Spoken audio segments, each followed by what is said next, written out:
ازواجہم، اگر میں کسی کو حکم دیتا کہ وہ کسی غیر کے لیے سجدہ کرے، اگر شریعت محمدیہ میں غیر اللہ کو سجدے جائز ہوتے، اگر شریعت اسلام میں کسی کو، کسی مخلوق کو، کسی انسان کو اللہ کی مخلوق کے سامنے جھکنا روا ہوتا، اللہ کے حبیب علیہ السلام فرما رہے ہیں میں بیویوں کو حکم دیتا اپنے خاوندوں کو سجدہ کرے۔ یہ حکم، یہ آرڈر عورتوں کو دیا جاتا، وہ اپنے خاوندوں کو سجدہ کریں۔ لما جعل اللہ لہم علیہن من الحق، اللہ نے ان کے خاوندوں کا ان کے اوپر اتنا بڑا حق رکھا ہے، اگر غیر اللہ کو سجدہ جائز ہوتا تو بیویوں کو حکم ہوتا خاوندوں کو سجدہ کریں۔ مسند احمد میں ہے سیدہ عائشہ رضی اللہ تعالی عنہا، مومنوں کی ماں، صدیقہ کائنات، صدیق کائنات کی بیٹی، فرماتی ہے کہ رسول کریم صلی اللہ علیہ وسلم انصار مہاجرین کے گروہ کے ساتھ بیٹھے ہوئے، ایک اونٹ آیا، اس اونٹ نے آپ کے سامنے سجدہ کیا۔ صحابہ کرام فرمانے لگے یا رسول اللہ صلی اللہ علیہ وسلم تسجد لک البہائم والشجر، آقا آپ کے سامنے تو اونٹ سجدہ کرتا ہے، جانور درخت سجدے کرتے ہیں، اے اللہ کے حبیب علیہ الصلوۃ والسلام ہم ان کی نسبت زیادہ حقدار ہیں کہ ہم آپ کو سجدہ کریں۔ نبی کریم کے فرمان کو سننا، تعصب کی عینک کو اتار کر، تقلید کے اندھیروں کو چاک کر کے، بزرگوں اور بابا جی کے احترام کو احترام رسالت میں تول کے بزرگوں کا احترام کرتے ہیں، حضرتوں کا احترام کرتے ہیں، اولیاء اللہ کا احترام کرتے ہیں، سب کا احترام کرتے ہیں، لیکن محمد کے احترام کے بعد کرتے ہیں صلی اللہ علیہ وسلم۔ ہماری آنکھ میں کسی کا احترام محمد سے زیادہ نہیں ہے، احترام کیجئے، لیکن اگر نبی سے پیار زیادہ ہے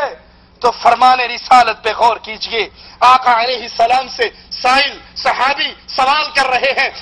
آپ کے سامنے درخت نے سجدہ کیا، آپ کے سامنے اونٹ نے سجدہ کیا، ہم زیادہ حقدار ہیں، ہم آپ کو سجدہ کریں۔ امام الانبیاء فرماتے ہیں اعبدوا ربکم، اعبدوا ربکم، اعبدوا ربکم، اپنے رب کی عبادت کرو۔ کیا معنی امام الانبیاء کے اس جملے کا؟ سجدہ میرے لیے کرنے کی بات کرنے والوں، یہ سجدہ عبادت ہے۔ اعبدوا ربکم، سجدہ جب بھی کرنا ہو رب کو کیا کرو، یہ رب کی عبادت ہے۔ وَأَكْرِمُوا أَخَاكُمْ، میں تمہارا بھائی ہوں، میری عزت کرو، میری تکریم کرو، میری مدد کرو، میرے ساتھ محبت کرو، لیکن سجدہ کر کے مجھے اللہ کا شریک نہ بناؤ۔ اعبدوا ربکم، سجدہ جب بھی کرنا ہو، عبادت جب بھی کرنی ہو اللہ کی، وَأَكْرِمُوا أَخَاكُمْ، میں تمہارا بھائی ہوں، میری عزت و تکریم کرو۔ آپ نے فرمایا اگر میں کسی کو اجازت دیتا سجدے کی تو بیوی کو دیتا اپنے خاوند کو سجدہ کرتی۔ اس حدیث سے بھی ثابت ہوا سجدہ اللہ کے لیے عبادت ہے جو غیر اللہ کے لیے نہیں ہو سکتی۔ ابن ماجہ میں ہے سیدنا معاذ رضی اللہ عنہ وارضاه لما قدم معاذ من الشام، سیدنا معاذ جب شام سے واپس آئے، سجد للنبی صلی اللہ علیہ وسلم، تو اللہ کے نبی کے لیے انہوں نے سجدہ کیا، اللہ کے نبی کے سامنے سجدہ کیا۔ امام الانبیاء نے پوچھا ما ھذا یا معاذ، اے معاذ تم نے یہ کیا کام کیا؟ اگر نبی کے لیے سجدہ کرنا جائز ہوتا تو آپ اس سے یہ پوچھتے یہ کیوں کیا، کیا کیا؟ آپ تو تھپکی دیتے نا، جیسے ڈاکٹر طاہر القادری صاحب اپنے سامنے سجدہ کرنے والوں کو تھپکی دیتے ہیں، ان کو گلے سے لگاتے ہیں، ان کی ٹوپی بھی سیدھی کرتے ہیں، شاباش بھی دیتے ہیں، خوش بھی ہوتے ہیں۔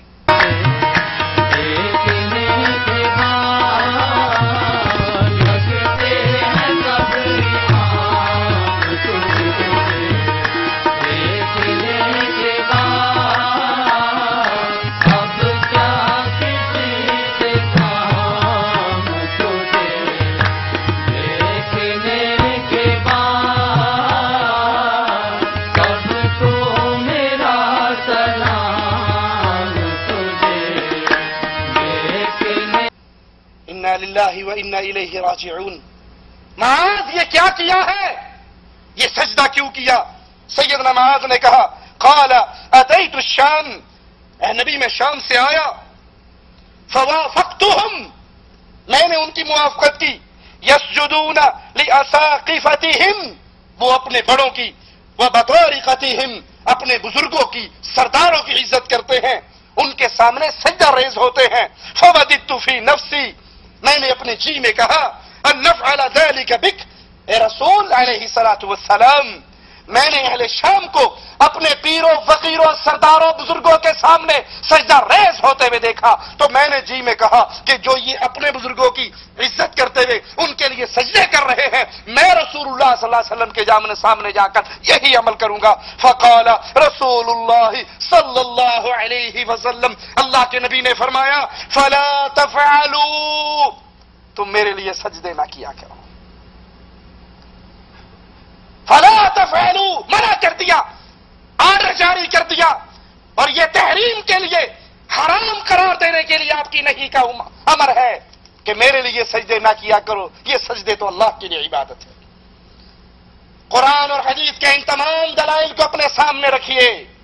قرآن اور حدیث کی ان باتوں کو اپنے سامنے رکھیے، اور اپنے معاشرے پر نظر دوڑائیے کہ ہمارے معاشرے میں کس طرح پیروں کی قبروں پہ سجدے ہو رہے ہیں، بابا جی کے درگاہوں درباروں پر سجدے ہو رہے ہیں۔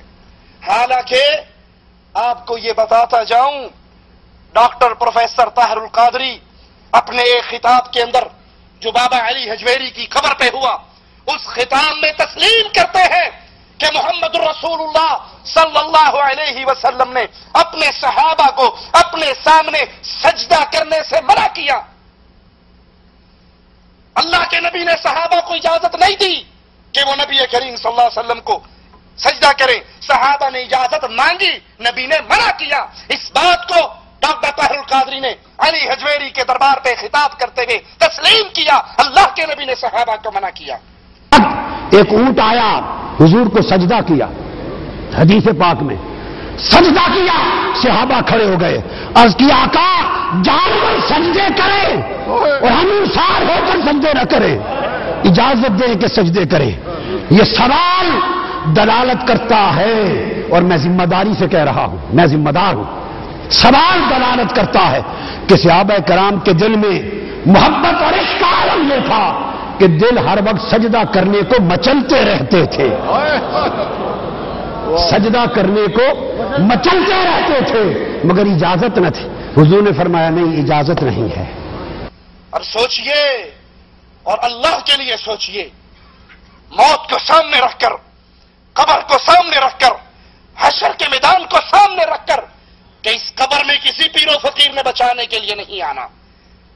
اگر اللہ کے رسول صلی اللہ علیہ وسلم کے لیے سجدہ کرنا جائز نہیں ہے تو ڈاکٹر طاہر القادری صاحب کے لیے سجدہ کرنے کیسے جائز ہو گئے؟ دمشق کی ایک مجلس کے اندر ڈاکٹر طاہر القادری بیٹھے ہیں، اور ان کے مرید، ان کے ماننے والے گھنگرو پہن کے ٹانگوں میں رقص کرتے ہوئے، ڈانس کرتے ہوئے، ناچتے ہوئے آتے ہیں، اور ون بائی ون ڈاکٹر صاحب کے سامنے سجدہ کرتے ہیں۔ ڈاکٹر صاحب ان کے سر کے اوپر تھپکی دیتے ہیں، ان کی کمر پہ ہاتھ پھیرتے ہیں، شاباش دیتے ہیں۔ ایک کو اٹھایا جاتا ہے، وہ اٹھتے اٹھتے پھر اس پہ خشوع و خضوع اور طاری ہوتا ہے، اور سجدے لمبے کرنے کو جی چاہتا ہے، تو وہ گھٹنوں کے بل پھر گر جاتا ہے، اس کو پھر اٹھا کر ڈاکٹر صاحب اپنے سینے سے لگاتے ہیں۔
نے بھی مانا کہ اللہ کے نبی نے اپنے صحابہ کو منع کیا، سیدنا معاذ کو منع کیا، سیدنا قیس کو منع کیا اور کہا فلا تفعلوا